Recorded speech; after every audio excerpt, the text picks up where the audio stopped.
और बालाजी कंप्यूटर्स का धन्यवाद करना चाहूँगी कि उन्होंने मुझे इस योग्य समझा और यहाँ पर आमंत्रित किया। आज मैं सभी बालिकाओं से कुछ कहना चाहती हूँ, ध्यान से मेरी बात को सुनेंगे।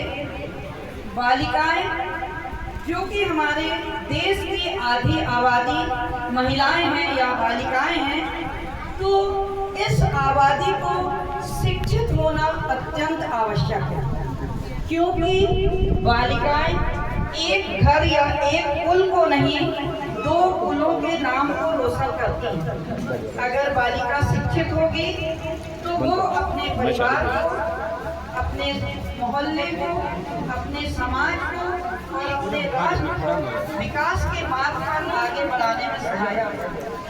क्योंकि जिस घर में बालिकाएं ब्याह कर जाती हैं, तब अपने बच्चों की शिक्षा में आप सब देखते होंगे 99% रोल उस माँ का ही होता है। वही अपने बच्चे को शिक्षित करती है और माँ एक बच्चे की गुरु होती है। तो इसलिए अगर हम बिल्कुल बेसिक तौर पर देखें तो शिक्षा एक बच्ची का अधिकार है, ताकि वो अपनी समाज को और अपने परिवार को आगे बढ़ा सके।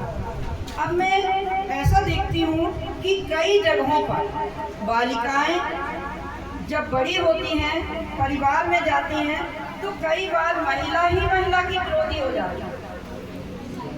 इसको बचाने के लिए भी शिक्षा बहुत जरूरी है। या बेटी का सम्मान नहीं हो रहा, उसको पढ़ाई से रोका जा रहा है, तो आप एक स्वच्छ समाज का निर्माण करते हुए अपने परिवार और दूसरे लोगों को प्रेरित करें कि वो बच्चों को, बेटियों को आगे बढ़ाएं, उनको शिक्षित करने में मदद करें। और बालिका शिक्षा में कंप्यूटर का भी योगदान है। कंप्यूटर की शिक्षा भी बालिकाओं को जरूर लेना चाहिए। जब आप पढ़ाई करते रहते हैं, मान लीजिए आपने 12th पास कर ली, कॉलेज पास कर लिया, जब भी आपको टाइम मिल रहा है गर्मी की छुट्टियों में, तो आप कॉलेज के कोर्स कर सकते हैं। और जो वार्षिक कोर्स होते हैं वो तो है ही, पर मासिक कोर्स भी बहुत सारे होते हैं, तो आप गर्मियों की छुट्टी में उस मासिक कोर्स को कर सकते हैं। और जब एक बार आपकी रुचि कंप्यूटर के क्षेत्र में हो जाएगी तो आपको बहुत अच्छा लगेगा। मैं यहाँ पे बताना चाहती हूँ कि मेरे केवल 4 साल रिटायरमेंट को बचे, लेकिन मेरे को इतना अच्छा लगता है कंप्यूटर चलाना कि मैंने कोरोना काल में पावर पॉइंट प्रेजेंटेशन पर वीडियो बनाना सीखे।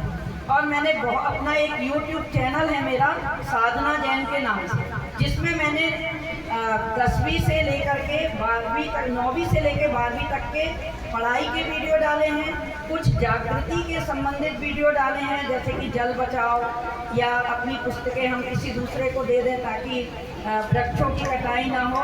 और जादू नहीं, विज्ञान के माध्यम से मैंने लोगों में फैले हुए अंधविश्वास को दूर करने से संबंधित कुछ वीडियो डाले हैं। तो कंप्यूटर के युग में आजकल हर काम बहुत आसान हो गया। आपने कोई सीट बना ली है, कुछ भी काम आपने कर लिया, वो स्थायी है, उसको आप यहाँ से कहीं भी दूर भेज सकते हैं। तो इसलिए मैं यही कहूँगी कि बालिकाओं को अपनी शिक्षा पे बहुत ध्यान देना चाहिए, उनको शिक्षित होना चाहिए। साथ ही साथ उन्हें कंप्यूटर के युग में जी रहे हैं, अगर हम 21वीं सदी में जी रहे हैं, तो हम भी कदम से कदम मिलाकर सबसे चलें। और इसके लिए हमें कंप्यूटर का ज्ञान बहुत होना चाहिए और अपने हेल्थ का भी ध्यान रखना चाहिए। आज के युग में हमारे पास समय की कमी है, मैं खुद इस चीज़ को महसूस कर रही हूँ। इतनी टेक्नोलॉजी डेवलप हो गई है कि हमारे पास समय की कमी हो रही है, पर वही व्यक्ति सफल हो सकता है जिसने टाइम का मैनेजमेंट सीख लिया। पहली चीज़ लक्ष्य बनाओ, दूसरी चीज़ टाइम का मैनेजमेंट करो।